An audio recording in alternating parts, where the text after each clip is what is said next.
عشر د وجوب د پاره څه شرایط دي؟ یو دا دی چې دا مالک دا به مسلمان وي. بیا مخکې عامه ده که دی وړوکی دی او که لوی دی، که عاقل دی او که نه دی، که مجنون دی.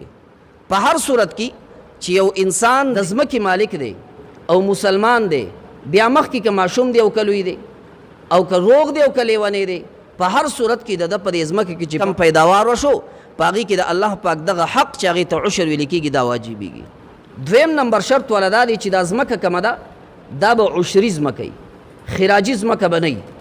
خراجي ځمکه هغې ته ویل کېږي چې هغه د کافرانو په ملک کې یا یو مسلمان د کافرانو نه واخلي لیکن اوبه وله د هغه ځای ورکوي، نو دغې ته خراجي ځمکه وایي.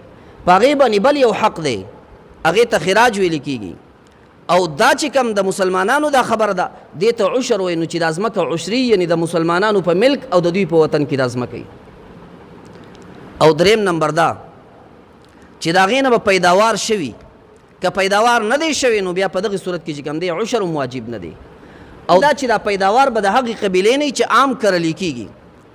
لکه که اوس چېرته په یو ځمکه کې په خپله باندې یو څیز راوختو نو بیا په هغې کې عشر نشته، بلکې عشر هغه دی چې خلک عام کړي، لکه زنګ په علاقو باندې خلک غنم کړي نو په دې کې عشر اوس واجب دی.